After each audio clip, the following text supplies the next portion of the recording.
प्रांजल ज्ञान गंगा में आप सभी का स्वागत है। हम संक्षिप्त महाभारत का पाठ कर रहे हैं जिसमें कि विराट पर्व चल रहा है। कल हमने द्रौपदी पर कीचक की आसक्ति और उसके द्वारा द्रौपदी के अपमान की कथा को पढ़ा था। आज हम कथा में द्रौपदी और भीमसेन की बातचीत की कथा को पढ़ेंगे। तो चलिए कथा शुरू करते हैं। अब वैशंपायन जी कहते हैं, सेनापति कीचक ने जब से लात मारी थी तभी से यशस्विनी राजकुमारी द्रौपदी उसके वध की बात सोचा करती थी। इस कार्य की सिद्धि के लिए उसने भीमसेन का स्मरण किया और रात्रि के समय अपनी सैया से उठकर उनके भवन में गई। उस समय उसके मन में अपमान का बड़ा दुख था। पाकशाला में प्रवेश करते ही उसने कहा, भीमसेन उठो उठो, मेरा वह शत्रु महापापी सेनापति मुझे लात मारकर अभी जीवित है, तो तुम भी यहाँ निश्चिंत होकर कैसे सो रहे हो।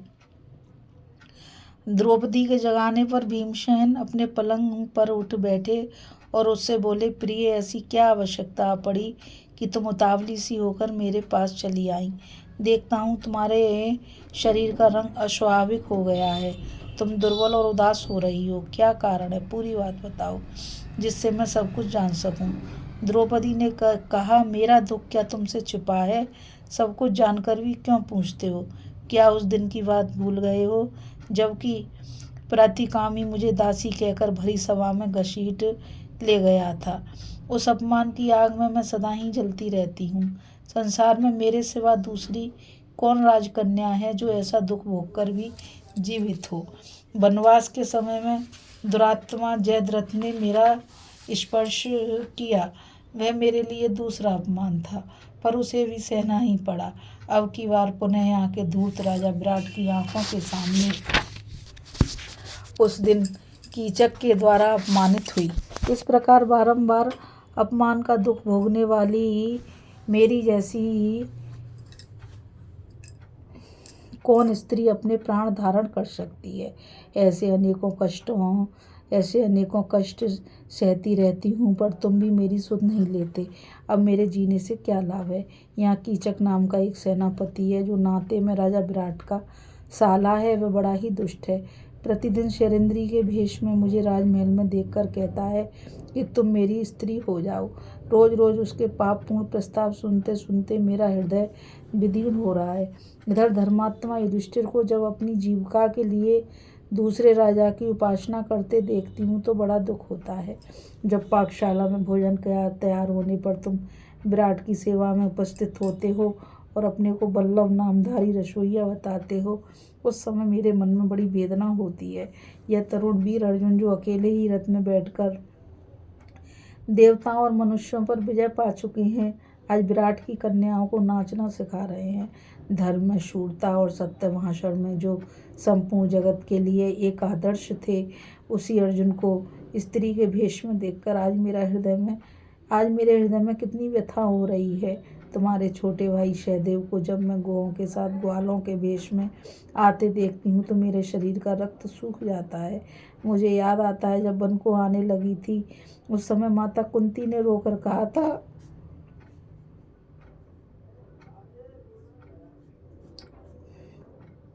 पांचाली सहदेव मुझे बड़ा प्यारा है।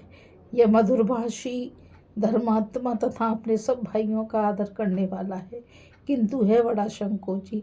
तुम इसे अपने हाथ से भोजन कराना, इसे कष्ट ना होने पाए। यह कहते कहते उन्होंने सहदेव की छाती से लगा लिया था। आज उसी सहदेव को देखती हूँ, रात दिन गौओं की सेवा में जुटा रहता है और रात को बछड़ों के चमड़े बिछाकर सोता है। यह सब दुख देख कर भी मैं किस लिए जीवित हूँ। समय का फेर तो देखो। जो सुंदर रूप, अस्त्र विद्या और मेधा शक्ति इन तीनों से संपन्न रहता था, वह नकुल आज विराट के घर घोड़ों की सेवा करता है। उनकी सेवा में उपस्थित होकर घोड़ों की चालें दिखाता है। क्या यह सब देखकर भी मैं सुख से रह सकती हूँ। राजा युधिष्ठिर को जुए का व्यसन है और उसी के कारण मुझे इस राजभवन में शैलेंद्री के रूप में रहकर रानी सुदेशना की सेवा करनी पड़ती है। पांडवों की महारानी और द्रुपद नरेश की पुत्री होकर भी आज मेरी यह दशा है। इस अवस्था में मेरे सिवा कौन स्त्री जीवित रहना चाहेगी। मेरे इस कलेश से कौरव, पांडव तथा पांचाल वंश का भी अपमान हो रहा है। तुम सब लोग जीवित हो और मैं इस अयोग अवस्था में पड़ी हूँ। एक दिन समुद्र के पास तक की सारी पृथ्वी जिसके अधीन थी, आज वही द्रौपदी सुदेशना के अधीन हो उसके भय से डरी रहती है। कुंती नंदन, इसके सिवा एक और अशय दुख जो मुझ पर आ पड़ा है, सुनो। पहले मैं माता कुंती को छोड़कर और किसी के लिए, स्वयं अपने लिए भी कभी उपटन नहीं पीसती थी, परंतु अब राजा के लिए चंदन घिसना पड़ता है। देखो मेरे हाथों में छाले पड़ गए हैं, पहले ऐसे नहीं थे। ऐसा कहकर द्रौपदी ने भीमसेन को अपने हाथ दिखाए, फिर वह सिसकती हुई बोली, न जाने देवताओं को मैंने कौन सा अपराध किया है जो मेरे लिए मौत भी नहीं आती। भीम ने उसके पतले पतले हाथों को पकड़कर देखा, सचमुच काले काले दाग पड़ गए थे। उन हाथों को अपने मुख पर लगाकर वे रो पड़े, आंसुओं की झड़ी लग गई। फिर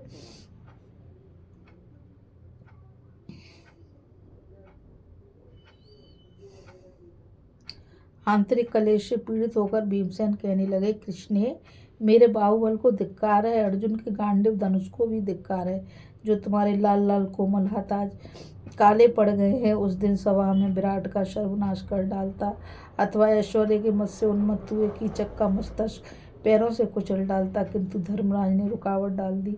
उन्होंने कनखियों से देखकर मुझे मना कर दिया। इसी प्रकार राज से अलग होने पर भी जो कौरवों का वध नहीं किया गया, दुर्योधन, कर्ण, शकुनि और दुशासन का सिर नहीं काट लिया गया, इसके कारण आज मेरा भी शरीर क्रोध से जलता है। वह भूल अब भी मेरे हृदय में कांटे की तरह कसकती रहती है। सुंदरी, तुम अपना धर्म न छोड़ो, बुद्धिमती हो, क्रोध का दमन करो। पूर्व काल में भी बहुत सी स्त्रियों ने पति के साथ कष्ट उठाया है। भृंगुवशी च्यवन मुनि जब तपस्या कर रहे थे, उस समय उनके शरीर पर दीमकों की बावी जम गई थी। उनकी स्त्री हुई राजकुमारी सुकन्या, उसने उनकी बड़ी सेवा की। राजा जनक की पुत्री सीता का नाम तो तुमने सुना ही होगा। वह घोर वन में पतिदेव श्री रामचंद्र जी की सेवा में रहती थी। एक दिन उसे राक्षस चरकर लंका ले गया और तरह तरह के कष्ट देने लगा, तो भी उसका मन श्री रामचंद्र जी में ही लगा रहा और अंत में वह भी उनकी सेवा में पहुँच भी गईं। इस प्रकार लोपामुद्रा ने सांसारिक सुखों का त्याग करके अगस्त्य मुनि का अनुगमन किया था। सावित्री तो अपने पति सत्यवान के लिए यमलोक तक चली गई थीं। इन रूपवती पतिव्रता स्त्रियों का जैसा महत्व बताया गया है, वैसे ही तुम भी हो। तुम में भी वे सभी सद्गुण मौजूद हैं। कल्याणी, अब तुम्हें अधिक दिनों तक प्रतीक्षा नहीं करनी पड़ेगी। वर्ष पूरा होने में सिर्फ 1.5 महीना रह गया है। 13वां वर्ष पूर्ण होते ही तुम राजरानी बनोगी। द्रौपदी बोली, नाथ, इधर बहुत कष्ट सहना पड़ा है, इसलिए आर्त होकर मैंने आंसू बहाए हैं, उलाना नहीं दे रही हूँ। अब इस समय जो कार्य उपस्थित है उसके लिए उद्धत हो जाओ। पापी कीचक सदा मेरे आगे प्रार्थना किया करता है। एक दिन मैंने उससे कहा, कीचक, तू काम से मोहित होकर मृत्यु के मुख में जाना चाहता है, अपनी रक्षा कर। मैं 5 गंधर्वों की रानी हूँ, वे बड़े वीर और साहस के काम करने वाले हैं, तुझे अवश्य मार डालेंगे। मेरी बात सुनकर उस दुष्ट ने कहा, शैलेंद्री, मैं गंधर्वों से तनिक भी नहीं डरता। संग्राम में यदि लाख गंधर्व भी आवें तो मैं उनका संहार कर डालूंगा, तुम मुझे शुभकार करो। इसके बाद उसने रानी सुदेशना से मिलकर उसे कुछ सिखाया। सुदेशना अपने भाई के प्रेमवश मुझसे कहने लगी, कल्याणी, तुम कीचक के घर जाकर मेरे लिए मदरा ले आओ। मैं गई। पहले तो उसने अपनी बात मान लेने के लिए समझाया, किंतु जब मैंने उसकी प्रार्थना ठुकरा दी तो उसने कुपित होकर बलात्कार करना चाहा।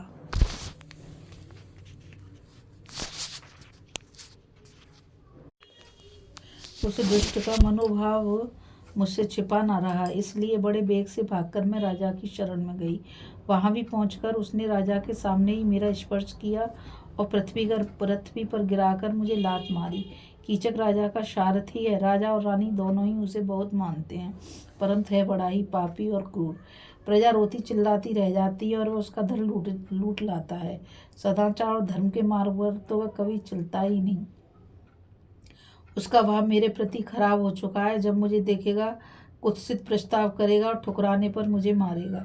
इसलिए अब मैं अपने प्राण दे दूंगी। वनवास का समय पूरा होने तक यदि चुप रहोगे तो इस बीच में पत्नी से हाथ धोना पड़ेगा। क्षत्रिय का सबसे बड़ा धर्म है शत्रु का नाश करना, परंतु धर्मराज के और तुम्हारे देखते देखते कीचक ने मुझे लात मारी और तुम लोगों ने कुछ भी नहीं किया। तुमने जटासुर से मेरी रक्षा की है, मुझे हरकर ले जाने वाले जयद्रथ को भी पराजित किया है। अब इस पापी को भी मार डालो। यह बराबर मेरा अपमान कर रहा है। यदि यह सूर्योदय तक जीवित रह गया तो मैं विष घोलकर पी जाऊंगी। भीमसेन, इस कीचक के अधीन होने की अपेक्षा तुम्हारे सामने प्राण त्याग देना मैं अच्छा समझती हूँ। यह कहकर द्रौपदी भीमसेन के वक्ष पर गिर पड़ी और फूट फूट कर रोने लगी। भीमसेन ने उसे हृदय से लगाकर आश्वासन दिया। उसके आंसुओं से भीगे हुए मुख को अपने हाथ से पोंछा और कीचक के प्रति कुपित होकर कहा, कल्याणी, तुम जैसा कहती हो वही करूंगा। आज कीचक को उसके बंधु बांधवों सहित मार डालूंगा। तुम अपना दुख और शोक दूर कर आज सायंकाल में उसके साथ मिलने का संकेत कर दो। राजा विराट जो नई नृत्यशाला बनवाई है उसमें दिन में तो कन्या नाचना सीखती हैं, परंतु रात में अपने घर चली जाती हैं। वहाँ एक बहुत सुंदर मजबूत पलंग भी बिछा रहता है। तुम ऐसी बात करो जिससे कीचक वहाँ आ जाए, वहीं मैं उसे यमपुरी भेज दूंगा। इस प्रकार बातचीत करके दोनों ने शेष रात्रि बड़ी विकलता से व्यतीत की और अपने उग्र संकल्प को मन में ही छुपा रखा। सवेरा होने पर कीचक पुनः राजमहल में गया और द्रौपदी से कहने लगा, शैलेंद्री, सभा में राजा के सामने ही तुम्हें गिराकर मैंने लात लगा दी। देखा मेरा प्रभाव, अब तुम मुझ जैसे बलवान वीर के हाथों में पड़ चुकी हो। कोई तुम्हें बचा नहीं सकता। विराट तो कहने मात्र के लिए मत्स्य देश का राजा है, वास्तव में तो मैं यहाँ का सेनापति और स्वामी हूँ। इसलिए भलाई इसी में है कि तुम खुशी खुशी मुझे स्वीकार कर लो, फिर तो मैं तुम्हारा दास हो जाऊंगा। द्रौपदी बोली, कीचक, यदि ऐसी बात है तो मेरी एक शर्त स्वीकार करो। हम दोनों के मिलन की बात तुम्हारे भाई और मित्र भी न जानने पावें। कीचक ने कहा, सुंदरी, तुम जैसा कह रही हो वही करूँगा। द्रौपदी बोली, राजा ने जो नृत्यशाला बनवाई है वह रात में सूनी रहती है, अतः अंधेरा हो जाने पर तुम वहीं आ जाना। इस प्रकार कीचक के साथ बात करते समय द्रौपदी को आधा दिन भी 1 महीने के समान भारी मालूम हुआ। तत्पश्चात वह दर्द में भरा हुआ अपने घर गया। उस मूर्ख को यह पता न था कि शैलेंद्री के रूप में मेरी मृत्यु आ गई है। इधर द्रौपदी पाकशाला में जाकर अपने पति भीमसेन से मिली और बोली, परंतप, तुम्हारे कथनानुसार मैंने कीचक से नृत्यशाला में मिलने का संकेत कर दिया है। वह रात्रि के समय सूने घर में अकेले आवेगा, अतः आज अवश्य से मार डालो। भीम ने कहा, मैं धर्म, सत्य तथा भाइयों की शपथ खाकर कहता हूँ कि इंद्र ने जिस प्रकार वृत्तासुर को मार डाला था उसी प्रकार मैं भी कीचक का प्राण ले लूँगा। यदि मत्स्य देश के लोग इसकी सहायता में आएंगे तो मैं उन्हें भी मार डालूंगा। इसके बाद दुर्योधन को मारकर पृथ्वी का राज्य प्राप्त करूंगा। द्रौपदी बोली, नाथ, तुम मेरे लिए सत्य का त्याग न करना, अपने को छिपाए हुए ही कीचक को मार डालना। भीमसेन ने कहा, भीरू, तुम जो कुछ कहती हो वही करूंगा। आज कीचक को मैं उसके बंधुओं सहित नष्ट कर दूंगा। अभी हम कथा में द्रौपदी और भीमसेन की बातचीत की कथा को आगे कथा में कीचक और उसके भाइयों का वध और राजा का शैलेंद्री को संदेश की कथा को पढ़ेंगे।